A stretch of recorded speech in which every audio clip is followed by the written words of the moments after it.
Treaty of Versailles, signed in 1919, marked the end of World War I, but sowed the seeds for future conflict. This treaty imposed harsh reparations and territorial losses on Germany, leading to economic turmoil and national humiliation. The loss of territories like Alsace-Lorraine to France and the dismemberment of the German Empire fueled resentment among its citizens. In the ensuing years, this discontent paved the way for the rise of Adolf Hitler, who exploited national grievances to gain power.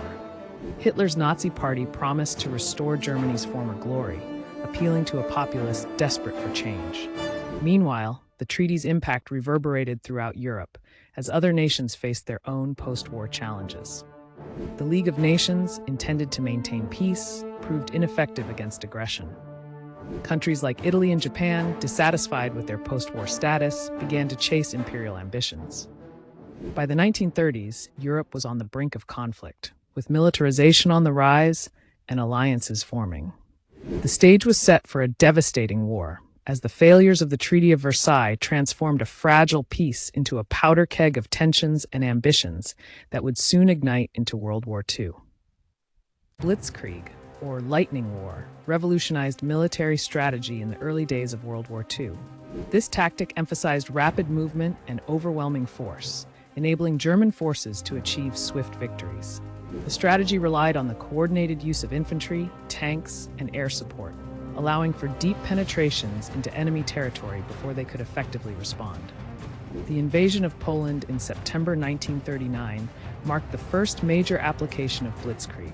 German forces quickly overwhelmed Polish defenses with a combination of tank units, panzer divisions, and the Luftwaffe, effectively cutting off and encircling the enemy.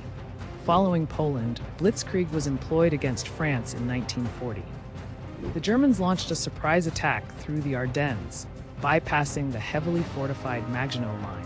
This led to a rapid advance, trapping Allied forces in Dunkirk and ultimately leading to France's swift surrender.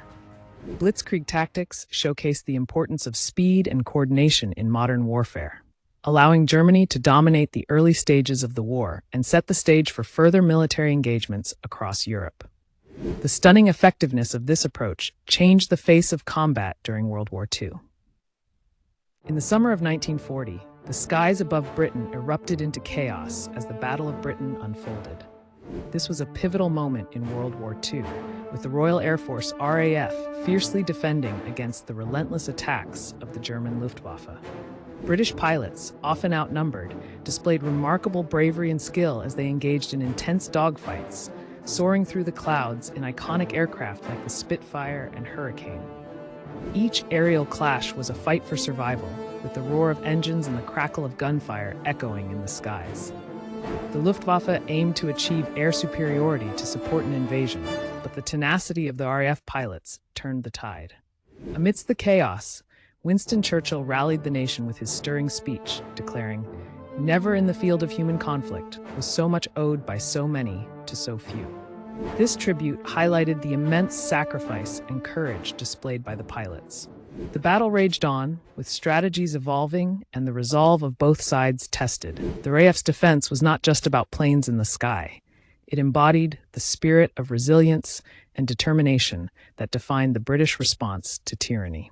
Operation Barbarossa, launched on June 22, 1941, marked a pivotal moment in World War II as Nazi Germany invaded the Soviet Union. This audacious campaign aimed to conquer the vast Soviet territories, but the sheer scale of the landscape posed significant challenges. Stretching across thousands of miles, the Soviet Union's terrain varied from dense forests to open plains and swamps, complicating German advances. As German forces pushed deeper into Soviet territory, they faced not only the immense distances, but also the fierce resistance of the Red Army. The brutal Russian winter soon descended, with temperatures plummeting, severely impacting German troops unprepared for such conditions. The Soviets, bolstered by a spirit of resilience, began to regroup and launch counteroffensives. The Battle of Moscow in late 1941 exemplified this shift, where Soviet forces, emboldened by their homeland's defense, halted the German advance. The fierce fighting and the harsh climate became critical factors in eroding the invincible aura of the Wehrmacht.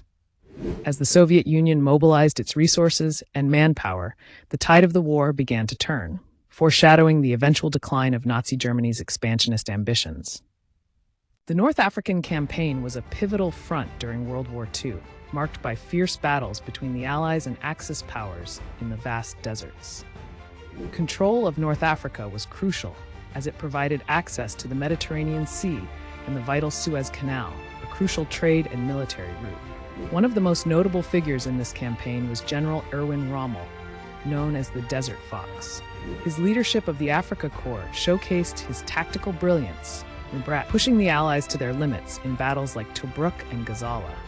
However, the tide began to turn at the Second Battle of El Alamein in October 1942. Under the command of British General Bernard Montgomery, the Allies executed a meticulously planned offensive that ultimately halted Rommel's advance.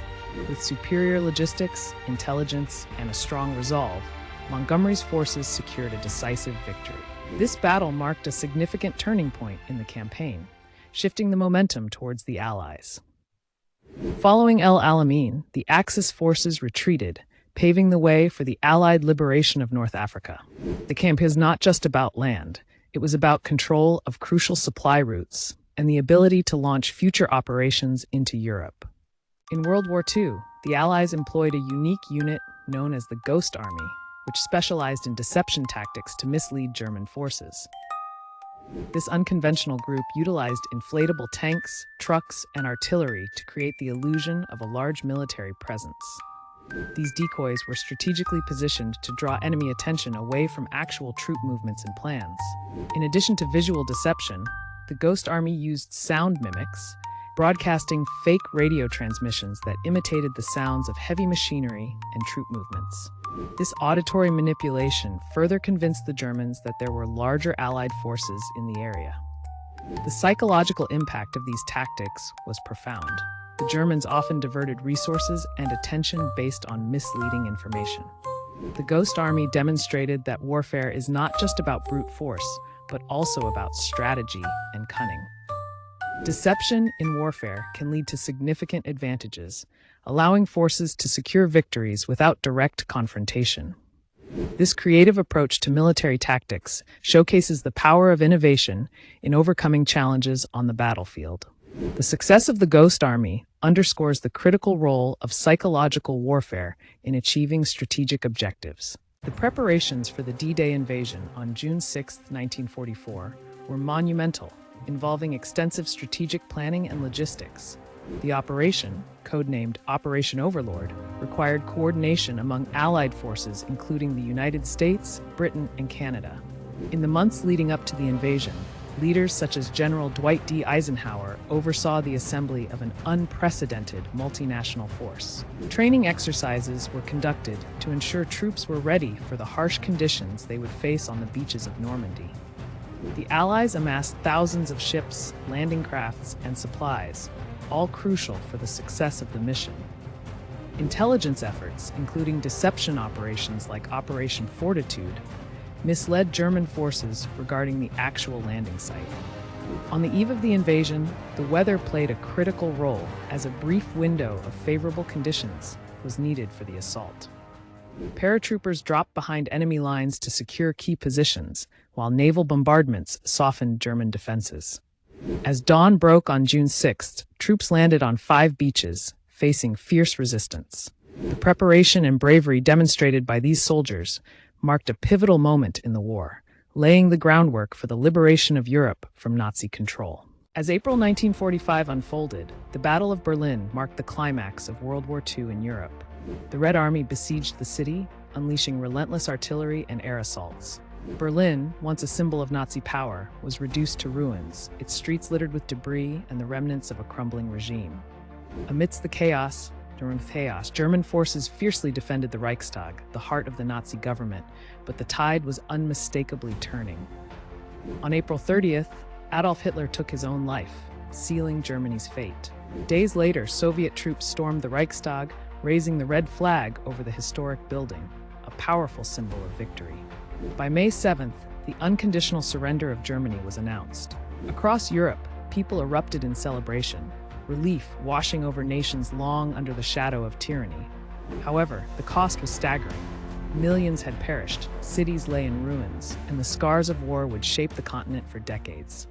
The liberation of Europe brought hope, but also a solemn reminder of the sacrifices made. The echoes of those final days continue to resonate, teaching us about resilience and the enduring quest for peace in a world forever altered by conflict.